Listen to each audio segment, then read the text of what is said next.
All right, so on page 960 it says like this. So yesterday Moshe Rabbeinu was talking. He says, "You saw what Hashem did at Balpur," and then the third line from the top: "Ve'atem hadevekim b'Hashem Elokechem." You, who cleave to Hashem your God, Chaim kulchem hayom. You are all alive.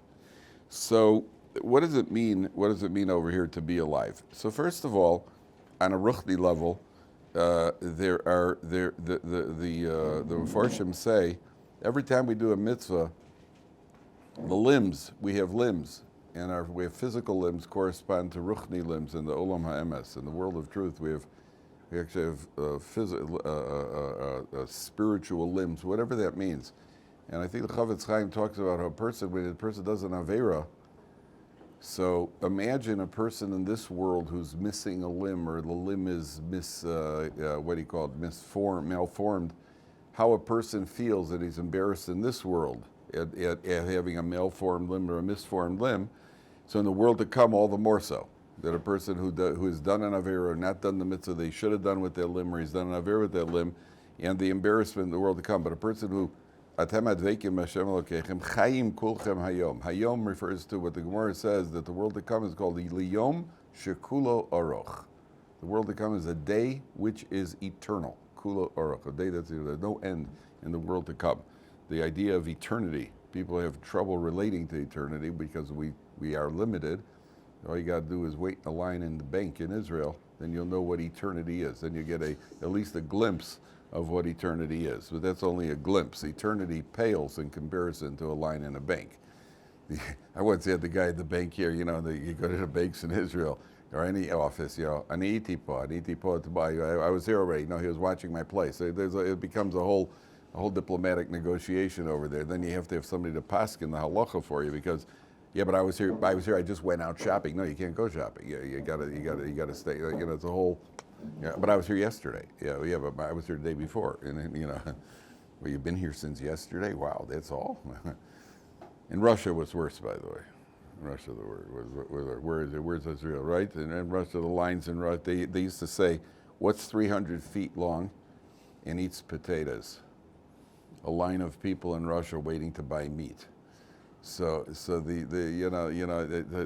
idea of nitzchias, eternity, is something we can't relate to. Number one. Number two, Chaim Kolchem Hayom. There is a concept of the Gemara mentions people who have lost their world, their chelik in the world to come.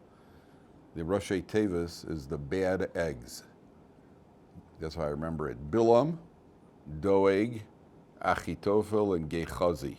They lose their port. The Mishnah in Sanhedrin, and the Roshei Tevis is Bilam, Doeg, bad, Achitophel, Gechazi, egg, the bad eggs. Right? They lose their portion in the world to come. So there are sources that say lo yidach mimenu nidach, that even those who've lost their portion in the world to come, they will eventually, one way or another, they'll eventually come back. Even Korach, Tzadik Katomar Yifrach, Tzadik Katomar Yifrach, the last letters of Tzadik Katomar Yifrach is Roshei Tevis Korach, that even Korach eventually is going to come up. I think a friend of mine told me that he's going to bring up the gates of the walls of Yerushalayim that sank into the earth. When they destroyed Yerushalayim, they sink into the earth down to Korach. And eventually Korach's going to come up with those walls, or the gates, whichever the case may be. Gates, walls. The Medrash says that the gates, when they wanted the walls sank in, when the Vazradon was trying to break into Yerushalayim, the walls sank down a couple of tfachim every day till he was able to enter. The connection to Korach is obviously that Korach was Lashon Hara. He's the original fighter, the original Sinas Chinam. And the cause of the destruction of Yerushalayim was the Sinas Chinam. So the walls go down to Korach. Eventually he's going to come up with those walls. So there is a concept of Lo Yidach Mimenu Nidach, that everybody eventually is going to make it back. Don't rely on that, by the way. We don't want don't use that. Try to get in on better merits, right? Because it could take a while till that happens. So I wouldn't rely on that. They once said to Rav Elyashiv, somebody came to Rav Elyashiv's Zatzal, they said, if you do a certain skula, I forgot what the certain skula is, you could get into Gan Eden through the back door. So Elyashiv said, listen, I've been spending my entire life trying to get into Gan Eden through the front door. So, we'll leave the back door for others. But there is, so Atem advekim la'Hashem Elokechem, you who cleave to HaKadosh Baruch Hu, in your merit, Chaim kulchem hayom, you'll all live everybody will live, even those who are theoretically cut off for eternity. But Chaim Kulchem Hayom, and the merit of Atem Advekim, those who are doing the right things. So you don't know the effects. When you do something good, we don't know what the effects are, how many other people we're affecting. Number 3, there's this idea in Yiddishkeit. I'll tell you, the biggest misconception that people outside of Judaism have, people outside of Yiddishkeit, the biggest misconception is they think that the frum people, especially the Bor Haredi, the blackies, they think that we have made some sort of agreement with God. Well, we will exchange all of life's pleasures in this world for some sort of abstract pleasure of the spirit in the world to come. They think that we're a bunch of morbid, depressed people who walk around saying Tehillim all day. That is more or less the perception. And nothing could be further from the truth. The most upbeat, happiest people you're going to meet are frum people. And we certainly are not missing any of life's pleasures. Just ask anybody who was at a Shabbos table last week. I don't think any of life's pleasures were missing. Most people walk into a Shabbos table, they can't believe how much food there's. Secular people walk in, they can't believe it. I heard about a girl once, she came in, a secular girl came to a Shabbos table, her first time experiencing Shabbos. So she comes in, and they serve the fish with some dips and some challah in the dips, and they finish it. The women get up to start cleaning off the rice. So she gets up, she helps clean off, reaches for her coat to leave. She said, "Thank you very much, that was really delicious." I said, no, Melissa, you ain't seen nothing yet. Because in college, what did you eat? Lots of tuna fish and apples. So all of a sudden you walk in, so frum people are not missing any pleasures. The trick is that the pleasures have to be guided upwards. That means if we do what we do, l'shem shemayim, so then, v'atem adveikim b'Hashem Elokechem, if you cleave to HaKadosh Baruch Hu through the physical world, even the physical involvement that we have in this world, if we're using it as a means, and it is meant to be used as a means, then Chaim Kulchem Hayam, you could live very nicely today. Chaim Kulchem Hayam, you live very nicely, very comfortably. Frum people have nice houses, they're from nice cars, they have nice this, nice that, and as long as it's being channeled properly. I've told you, each person has what you want and you have what you need. Everybody needs to kick back a little bit. Everybody needs to relax. A person goes to sleep at night. You could go to sleep, and if you have intent when you go to sleep that I'm going to sleep for the next 6 hours, 7 hours, 14 hours, whatever your allotment of sleep is. But if your intent when you go to sleep is, I need to listen, I wish I could stay up. I'm just going to sleep. I have to rest my mind and my body so that I could serve Hashem tomorrow. Then you have 8 hours of serving Hashem while you're sleeping. You have 8 hours of serving Hashem. If a person says, I need to crash, I love sleep. And you get out, and all you do is stretch out and touch every part of the mattress to be Yotzei Chashir Chazonish. So then you're serving yourself. You're not serving HaKadosh Baruch Hu. But a person who does it with a little bit of intent of that, so that's Atem Adveikim Hashem Elokechem Chaim Kulchem Hayom. You can play tennis to serve HaKadosh Baruch Hu. I don't mean serving in tennis. I mean serving. My serve HaKadosh Baruch Hu. I mean you can serve HaKadosh Baruch Hu with tennis. If that's what you need exercise. You need to get out. You need to relax. You can read a newspaper because you're serving HaKadosh Baruch Hu. That's perfectly acceptable. Now, Aaron, while you're up, yeah. So I don't even know why you bothered sitting down.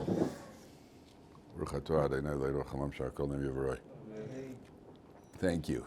Antarctica, please. There should be an Antarctica setting on that thing. There we go.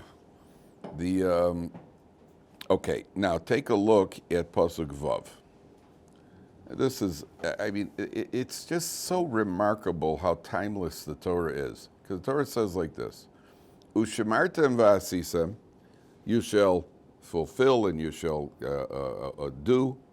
Kihi chachmaschem ubinaschem le'enei ha'amim. It is your wisdom and your, how does he translate? Your wisdom and your understanding in the view of the nations. They see us. Asher yishmu and es kol hachukim ha'ela. They'll hear about all these laws. Ve'amru, they'll say, Rakam chacham v'novo nagoya gadol hazeh. What a smart nation. I mean, Jews have stereotypes in the world. Let's face it. There are certain stereotypes of the Jews. One of them is, what's the first one that comes to mind? What's that? Noses. Yeah, that's true. There is a stereotype, as Rav Weinbach, Jews who try to assimilate Jews try to assimilate. So Rav Weinbach once said, they always find Jews who assimilate. It doesn't matter. In the office, the Jew is always, they'll always find the Jew. You could change your name to Johnson or Williams, yet when the boss comes in one day and he starts handing out donuts, Williams is going to, these are free? Oh, there's the Jew right over there. The Jew. So right, you can't, one way or another it's going to come out. Rav Weinbach once said that even Jews who tried to assimilate, he said, you can change your Moses, but you can't change your noses, right? Okay. So there is that stereotype of a Jew. What's the for somebody said it? What's the stereotype? Huh? Cheap, right? Which is synonymous with what? Smart. No. Yeah. It's synonymous with money. Jews control the finances in the world, which is probably true. And Jews are money. Jews are into money, and Jews are then there's the cheap Jew. The cheap Jew. That's always the cheap Jew, but it goes hand in hand. It's because we're very conscious. First of all, through history, money got taken away, so Jews had a reason to be cheap or to be guarded with their money. But there is that. The Jew is always double coupon. The Jews always got a chop. Somehow there's always a chop on how to save money. So that is a stereotype. I heard about this guy dies. Says 3 friends go to the cemetery to visit him. So the first guy goes, Bill, we're going to miss you, and he puts a $20 bill on the grave.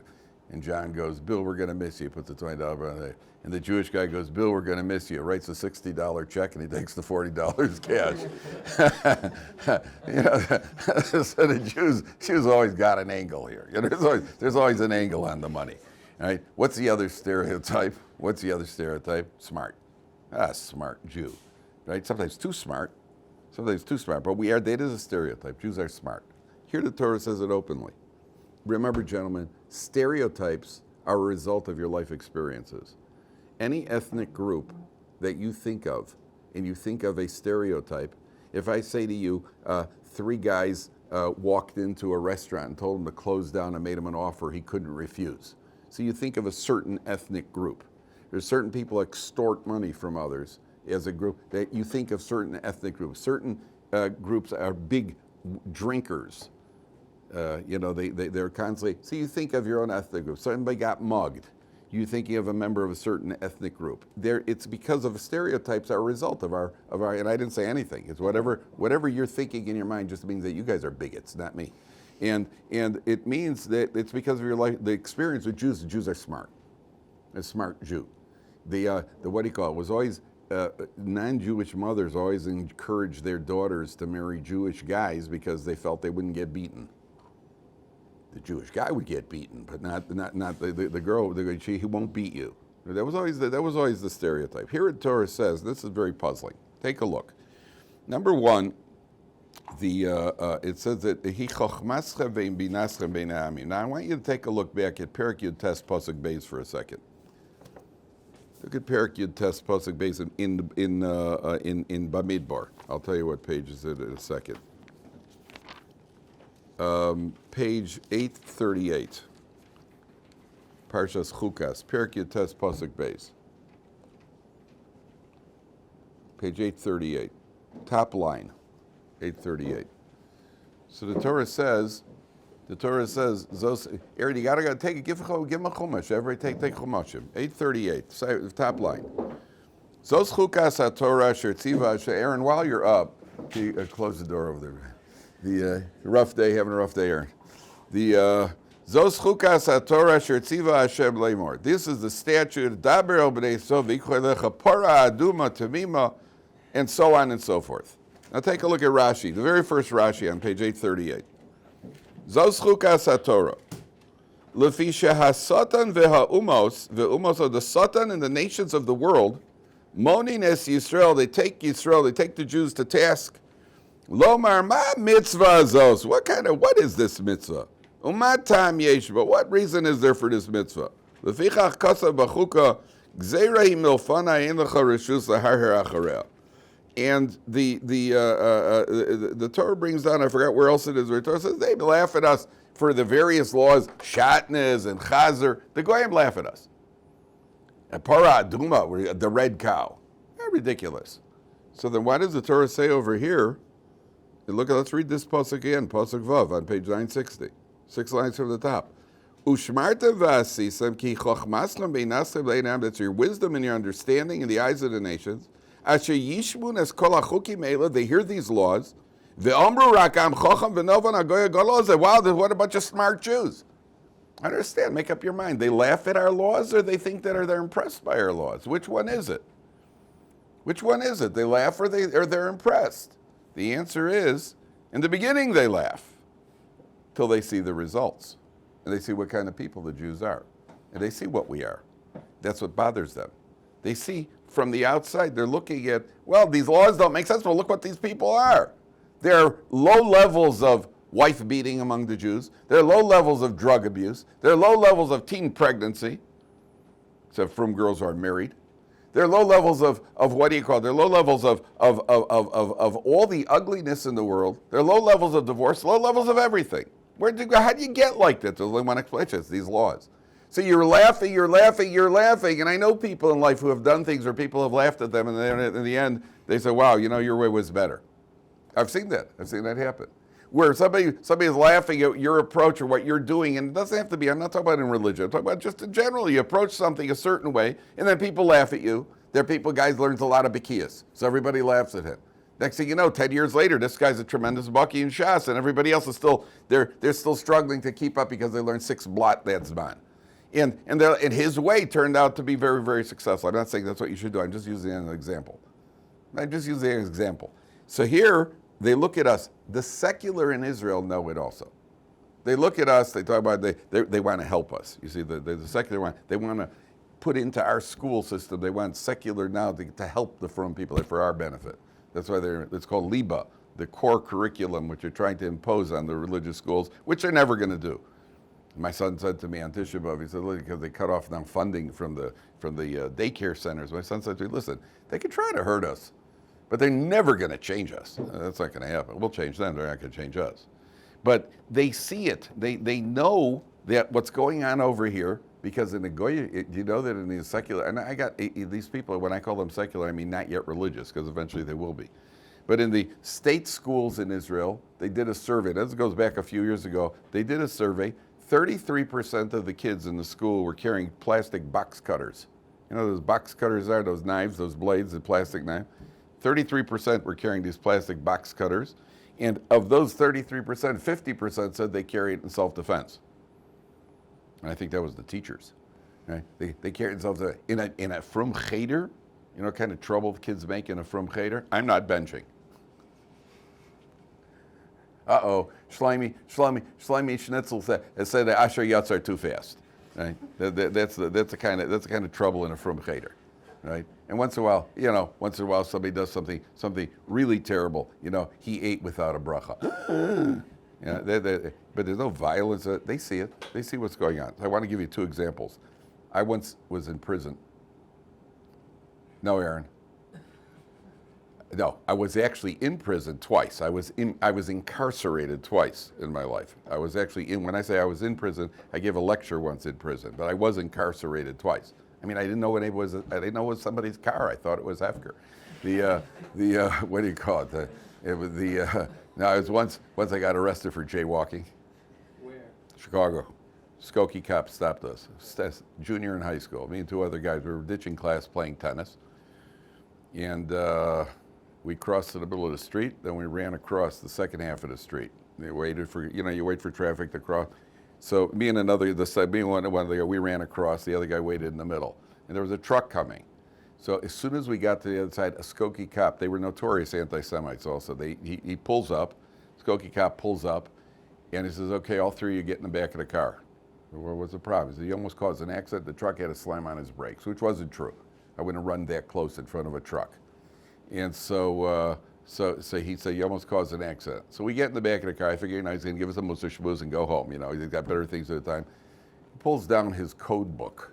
And he looks through the code and goes, yeah, that's a violation of a 1794. Takes his thing, goes, I got 3 male Caucasian youths between the age of 16 and 20, violation 1794, request backup. Like, what? Next thing you know, another cop car comes around behind us, and they drove us down to the Skokie lockup. They actually put us in a cell. And of course, yeah, Mike's dad wasn't home and Ricky's dad was out of town, so I had to call my father. Yeah. And me and Mike and Ricky kind of got arrested. He's like, what? He was reading the Wall Street Journal. It was more interesting than my criminal activity. And he's like, what? I say, they got us for jaywalking. So he comes down with my mother she comes in, she was like, she goes, is this going to go on his record?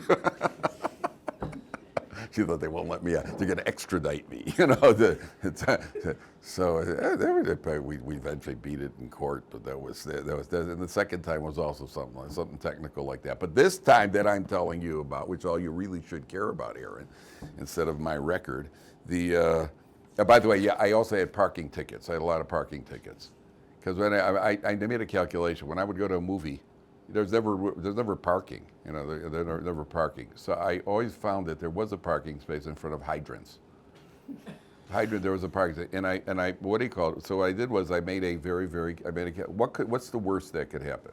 The worst that could happen is there will be a fire in this house. They'll have to chop my car apart to get to the hydrant, right? That's the worst that could happen. The odds of a fire in this house in the next 2 hours that haven't been a fire there for the last 50 years, we're minuscule. I wasn't worried about that. LMI, they could give me a ticket, which once in a while they did. So when I left Israel to come to Yeshiva, so my parents had to sell my car. So my mother goes, oh, by the way, we sold the car. Do you know you had 9 parking tickets in your glove compartment? I go, oh yeah. I said, what did you do with it? We paid them. Oh, Mom, why did you pay? She was worried they wouldn't let me back in the country or something. You know, I have a police record with parking tickets.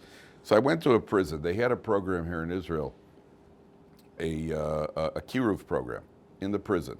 Now this is a prison for hard, violent crime, violent criminals, murderers, armed robbers, everything, alla gute Sachen. And they ran a program. I wasn't even here yet. I was still in Kolel at the time, and it was in Hebrew. And they found that these guys would do tshuva. They would become bali tshuvas in prison, and if you became bali tshuva, they would let them out for good behavior and be bali tshuvas. I said to the guy, yeah, but anybody who put on a black yarmulke just to get out of prison. He said, but they've done studies, follow-up studies. 88%. There's normally an 88% recidivism rate, which means 88% of the guys who get out of jail end up committing crimes again. The guys who became frum in jail, who became religious, they had 6%. And that was enough. Even as bad as frum people are in the country, criminals are worse. So there was actually funding for this program. So I went into this prison, and these guys, I mean, you took a look at these guys. These were not these are not guys you would want to meet in a dark alley, that I could tell you. And you know, guys like 3-day beard growth, you know, grizzled, with hard faces, with a big black yarmulke on. And I'm giving them a talk. It wasn't a very good talk either. We weren't very successful. Towards the end of the talk, I started talking about prison life, about fighting with roommates, with cellmates, and that. And then they all got interested. So I should have done that the whole time. And so at a certain point, I was standing in the prison yard after the talk, and I'm schmoozing with one of these guys. And he's about 6'4". I'm not. And I'm just kind of schmoozing with it. At a certain point, I said to him, you know, why are you here? Why are you here? So he kind of like, I trusted the wrong people, which is, by the way, very characteristic of people in jail. They never did anything wrong. They're all innocent. It's always somebody else's fault, which is true. So I'm talking to this guy, and at a certain point, I'm in the prison yard with these are violent criminals.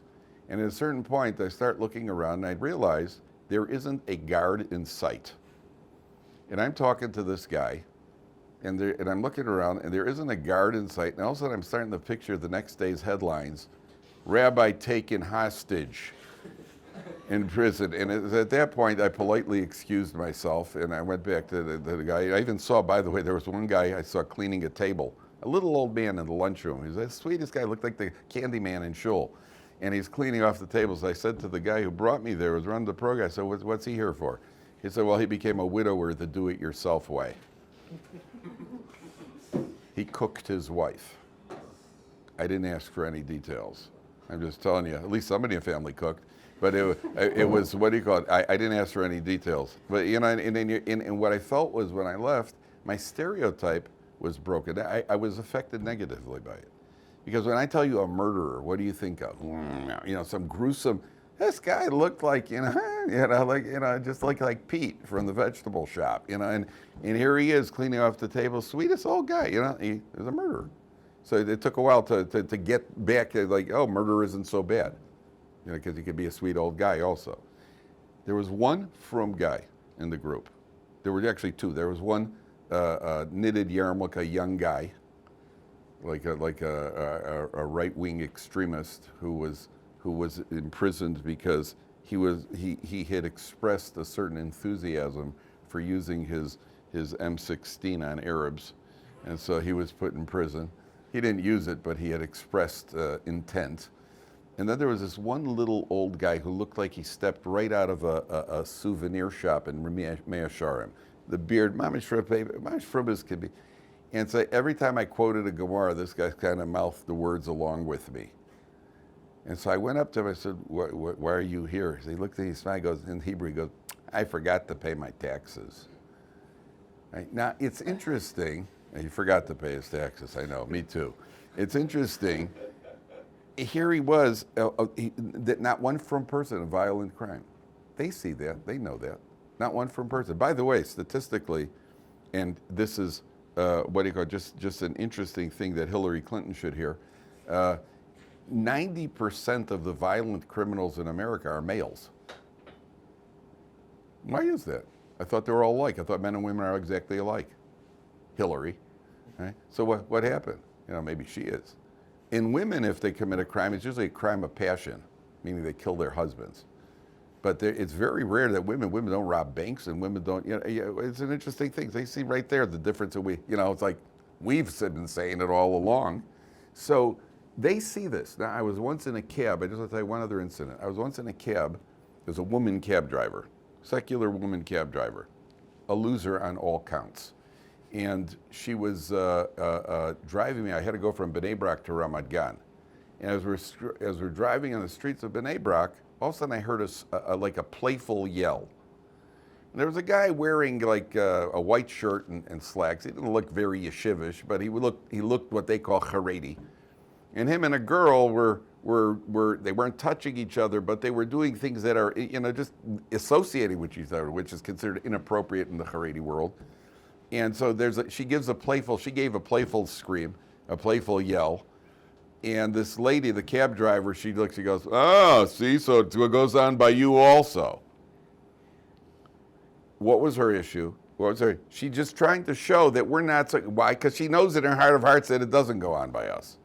So a guy talking to a girl, and the girl gives a yell. All of a sudden, that's considered in the secular world. If a girl would give a yell, and people would give her, what do you call it? She'd be she'd get the Tznius Award of the Year by them. By us, that's already considered crossing the line because they see the difference. The Goyim see that's Chochmas V'Vidasem. They're cynical at first about the mitzvahs, but then they see the effect on the people. Number one. Number two, I really want to show you something now. Chochmaschem u'binaschem l'nei ha'amim. I want to give you a couple of examples. First of all, the Torah is a relatively small book. It's not a very big book. And the irony of life is this is Torah, this is the written Torah. Where's the oral Torah? Where's the oral Torah? That entire shelf, among others. Isn't that an interesting irony? This is the written, that's the oral. That's pretty ironic, because anytime you take a Gemara, and I show you this, this sure looks written to me. Not only it looks written, I've never seen as much writing on a page in my life. Small, smaller, minuscule, right? Then you got a few of those back there. That's a lot of writing for an oral Torah. So that's because the nature of the oral Torah is that it can't be put into writing, and therefore it expands like an inverse pyramid.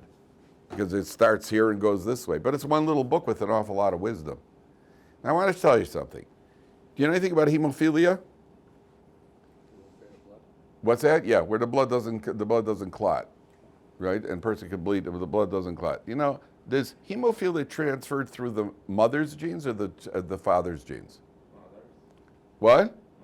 Mother's genes, correct. What was the one in Russia? What was the family, the Tsarina? Who had hemophilia. That's when what's his name? Rasputin, who had the magical cure for the Tsarina's for the child, and they were all, the royal families were all related, so they all had hemophilia. It came from her. It was all, the whole family had hemophilia.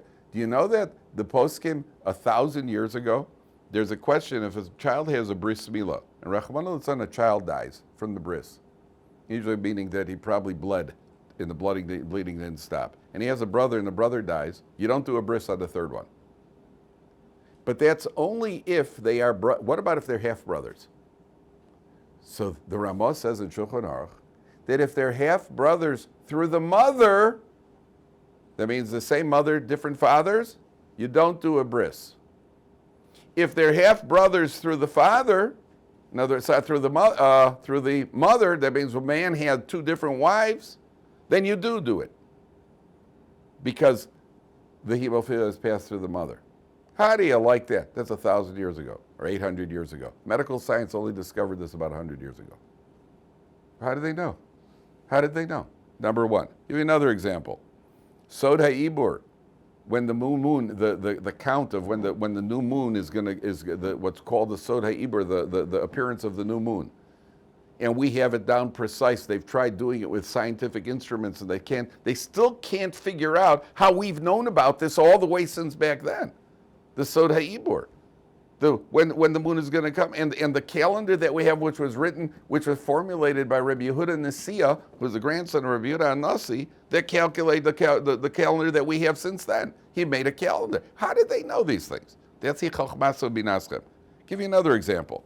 Medical science has only recently discovered, recently meaning within the past 50 years or so, that certain eye ailments are an indication of heart trouble. And eye ailments, and they know that an eye ailment, they have only recently discovered that an eye ailment, I think it's in one of the eyes of, I don't remember what my friend the doctor told me, but one of the eyes versus the other eye is an indication of potential heart trouble. The Gemara says that the eye is attached to the heart. The Gemara says the eye has some sort of cords that attach it to the heart. How do they know? It's not dissecting. It wasn't like they were dissecting people. How do they know? And medical science has been certainly, and the ultimate, how long have we known that the earth is round?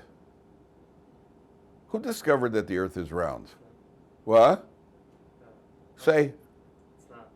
It's not what? It's not round. It's not round. What is it? It's square. Oh, you're a flat earth society? Machloket between who and whom? In America, it's a big. In America, it's a big, the flat Earth people. Yeah, okay. Yeah, but there's a machlokas. You know, it says that even Shammai compared to Hillel as if their opinion doesn't exist. So the flat Earth society, with all due respect or undue respect, the Earth is round. So people think Columbus discovered that. If you look in Maseches Avodah Zarah, Tosfos in Maseches Avodah Zarah, and Daf Mem Aleph, says that Alexander the Great, which is way, way, way, way back, Alexander the Great went up in the air and saw Kadur Haaretz. He saw the roundness of the earth, which means Tosos knew it, which was Yerushalmi. Tosos is before Columbus, which is Yerushalmi knew it, which Alexander the Great saw it. So how do we know? That means that we knew it. How do we do it? Long before the Christian Europe discovered that boats weren't falling off the edge of the sea. And by the way, Rashi in Maseches Brachas talks about a magnetic field in the sea. You heard of the Bermuda Triangle? Okay, so let's get something straight. First of all, they found statistically there are not more ships lost in the Bermuda Triangle than anywhere else percentage-wise. But the entire story of the Bermuda Triangle started with a squadron of planes that were flying out over, and they're apparently, this whole squadron, and then they went lost. And apparently what they speculate is that there's a magnetic field in the sea that affected their compasses, so we couldn't keep track of where they were going and how much fuel they had, so they all, now, Rashi mentions that in Brachas, that there are ships that have wooden planks on the side, because with the metal they wouldn't be able to pass through because there's a magnetic field in the sea. Rashi mentions that openly. So that's Chochmaschem Ubinaschem B'nei Avim. Now, the Chazon Ish is well known that the Chazon Ish knew all about medicine, and it's documented, and I've seen there is a diagram that's available. Now, we're going back to about the late 40s, early 50s. A man had to have brain surgery, and the doctor said he will not operate on his brain. So they didn't have scans, and they didn't have any way of knowing what's going on inside the brain like they do nowadays. The doctor said he cannot do the surgery, cannot access whatever it was that he had to do. The Chazon Ish drew a diagram which apparently involved going through the ear, and the doctor did the surgery, and the surgery was successful. And Chazon Ish drew the diagram for brain surgery. And we're not talking about a podiatrist over here removing a splinter. We're talking about brain surgery. And the Chazon Ish drew a diagram, and then the story, I don't know if it's true or not, but the legend is that this doctor would never do surgery again, brain surgery, until he spoke to the Chazon Ish, until he had confirmation from the Chazon Ish. So that's what it says. The nation see that we're a bunch of smart Jews. Because it all comes from Torah. It's all in Torah. You just got to know how to find. Do you know that the Vilna Gaon wrote a book on trigonometry? Are you aware of that? The Vilna Gaon wrote a book, and we still have it. He actually has a theorem in what do you call it? Called Kramer's theorem. And he actually wrote a book on trigonometry called Ayil HaMeshulash. And apparently the story is that he wrote it in the bathroom. Because outside the bathroom, he was always learning Torah. How do you like that? I also dumped my books in the bathroom, my what do you call it, but never looked at them. But that's why I felt they should be dumped anyway. But he wrote that, that's what he did. The Vilna Gaon wrote that in the bathroom. I could write a Sports Illustrated in the bathroom. But the Vilna Gaon wrote the Ayil HaMeshulash, he wrote it in the bathroom. That's Chochmas U'Binaschem. Okay, let's go on. Take a look at... that we did 1 second. Let's see where we are here. Pasuk Zayin. Kimi goy gadol. Where are we? About 9 lines from the top. Kimi goy gadol asher lo Elokim krovim elov. Who is a great nation that has a God that's close to them? Ka Hashem Elokeinu b'chol kareinu lev. Like Hashem, our God, whenever we call out to Him. Now you have to understand. Sometimes people call out to Hashem. We sometimes feel that we're not answered. You daven and you didn't get answered. And by the way, there's a pithy, people say, well, I davened, I did get answered. Hashem said no. The Gemara doesn't say that. The Gemara says if a person davened and saw he wasn't answered, daven again. Kaveh el Hashem, kaveh el Hashem, pour out, daven to Hashem, hope to Hashem. Chazak ve'abetz libecha, strengthen your heart. V'kaveh Hashem, you daven, you didn't get answered, daven again. Answered means yes, not no. If you didn't answer, you daven again. Some tefillahs are answered immediately. Some tefillahs are answered after 30 years. But daven and daven and daven some more. Here it says we call out to Hashem and He responds. Now, they ask the Chazon Ish, and this is a constant question that many people have, how do I strengthen my emunah? How do I strengthen my faith in Hashem? The most basic answer of strengthening faith, you can read all the books in the world. All the books in the world, it's wonderful. There are a lot of good books out. Living Emunah is a very nice series. These are all nice. The way you really incorporate and internalize Emunah is by davening. The more one davens, and obviously learns Torah, but davening creates that connection, serious davening, real focused davening to the degree. And by the way, don't get upset if you don't concentrate on every word, if sometimes you space out during davening, like 80% of the time. Davening is challenging. It says in Halacha, now this is written 400 years ago, nowadays we don't have kavana in davening. That's written 400 years ago, and by the way, we haven't gotten better. So don't, if in baseball, guy hits 300, he's a star. 30% you're a star. 35% you're a superstar. That means on my test scores in high school, I was a super duper star. I was up to 50 or 60. In baseball, I'd be a billionaire, a multi-billionaire. If you got 30%, you're davening, count the hits, don't count the misses. Count the hits during davening. But the Chazon Ish was asked, how do we strengthen our emunah? You know what the Chazon Ish said? Ask HaKadosh Baruch Hu for anything all the time, even for little things. Sometimes when I'm at a bus stop, I will actually. I'm not a flower child, guys. But I'm just telling you. Sometimes I'm at a bus stop, and I'll say, "Please, Hashem, send transportation for me soon." And then you're supposed to include yourself with all other Jews. with the tzibur. So I say, among all bus waiters in Klal Yisrael. And I don't ask for a bus. I ask for transportation because it could be a ride also. But I say the tefillah. A woman, I once read, a woman who's in the kitchen, she's cooking, she should daven that it should come out well. The cake should come out well. The the kugel should come out well. For some women, you're not allowed to daven for a miracle. But assuming that she's capable, daven that it should come out well. Don't take anything for granted. The only thing I would tell you is, nobody should hear you. Shouldn't be a demonstration of our emunah. Nobody else should hear you. Please, we better somebody need a bus. Ooh, give us a bracha. No, daven to yourself. Nobody, no. A woman says a bracha with the cake to yourself. If you say it out loud, you drive people crazy. That's the way. That's what the Chazon Ish recommended to strengthen the emunah. One more point. Take a look at Pasuk Tes. Raki shomer lecha ushmor nafshecha meod, pen tishkach es hadvorim asher ra'u einecha. Be careful that you don't forget the things you saw. Upen yasuru bilvavcha kol yemei chayecha, that it should be removed from your heart. Ve'odatem levanecha livnei vanecha. I want to ask you guys something. Have you ever seen Niagara Falls? Have you ever been to Niagara Falls? Have you ever forgotten what it looks like? Can't forget. Aaron, did you ever forget what Niagara Falls looked like? Have you ever, what's the most amazing thing you've ever seen? What's the most amazing thing you've ever seen? No idea. What's the most amazing thing you've ever seen? Think of something you ever...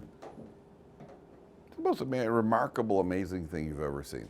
I'm trying to think, I think probably the Bulls winning in '91 was pretty amazing. That was amazing. I haven't forgotten that. Cubs winning in 2000, see, that was pretty amazing. I haven't forgotten that. But what else? You ever see a light? What do you call it? You ever been on a roller coaster? Have you forgotten what that's like? You ever been on like the supersonic dinner spinner, right? Or one of these other things that what do you call it? That you feel like you're dying, and you pay money for that feeling. Right? Have you ever done that? Have you ever parachuted? Anybody here ever parachuted? Yeah. You have? Yeah. Have you forgotten what it's like? It's fine. Oh, it's fine, is it? Oh, it's fine. It's only fine because the parachute opened. Somebody once said, if at first you don't succeed, parachuting is not for you. You say, yeah, okay. The point is, Klal Yisrael, whatever you could think of, a Niagara Falls, or the Grand Canyon, or the topography in Afghanistan, anything that you've seen which you consider that it was unbelievable, it was amazing, it was unbelievable, it was awesome. I mean, what Klal Yisrael saw at Har Sinai was even more amazing. They saw the letters, they saw a fire, they heard sounds. How can you possibly forget that? The Torah said, be careful that you don't forget it. How can you forget it? How can you possibly forget that you saw Har Sinai? You can't possibly forget such a thing. And even more than that, could you forget what tefillin is? How do you forget what tefillin is? How can you possibly forget what tefillin? You've been putting on tefillin, you've seen tefillin your whole life. You've seen tefillin, you've seen people putting on tefillin. One guy once came to Rabbi Chaim Kanievsky. He said to Rabbi Chaim Kanievsky, my daughter is 5 years old, and every morning, she takes a pink ribbon, and she wraps it around her arm 7 times, and she takes like a little pink flower, and she puts it on her head. What does that mean? Does that mean that she's got like a very high spiritual neshama? Rabbi Chaim said to me, it means you should start davening in a minyan. How would a 5-year-old girl ever see her father putting on tefillin? He put on tefillin shul. Maybe he puts it in the home and then walks to shul. Chances are he's davening at home. Rabbi Chaim said it means you should start davening in a minyan. How can you forget something? The answer is there's only one way to forget. You push it out of your head with nonsense. And the more nonsense we put into our head, the Gemara says every piece of nonsense we push in pushes out a piece of Torah. Person fills his head with Torah, pushes out the nonsense. The Mishnah in Pirkei Avos says that a person is accountable for forgetting what he learns. But not if he's, you learned a tremendous amount, if you forget, we're human. Like where it says, Ad sheyeshev v'yisir milibo, until you sit and actively remind it from you remove it from your mind. I wondered about that. How do you remove that from your mind? How can I actively, don't think about, it's like trying to forget a number. Don't remember 96674. Don't remember 96674. Try to forget 96674. What's going to happen? All you can do is remember it. So how do you forget? How do you sit down and actively remove Torah? You actively remove Torah by actively engaging in nonsense. The Torah is saying, don't fill your head with nonsense. Don't fill your head with all the silliness and even imagery, especially imagery, can have an effect on pushing out other imagery. And so a person, Rav Shach Zatzal, I think it was Rav Shach, was once in one of the Gedolim, I don't remember what it was. He was in New York, I think. And it wasn't Rav Shach, it was one of the other Gedolim. And they were driving a lot of skyscrapers in New York. And he was sitting in the car reading Gemara, so he said, you got to see these skyscrapers. He said, no, I don't want to. They said, why not? He said, I don't want anything to amaze me. I don't want anything to see anything amazing other than Torah. I want Torah to amaze me. Because if you look at something else that's amazing, that's going to reduce the effect of how amazing Torah is. That's very, very true. The more we're involved in other amazing things, it could be movies and it could be imagery, it could be whatever it is, it pushes out Torah. The more Torah we're involved in, the more it pushes out other things. All right.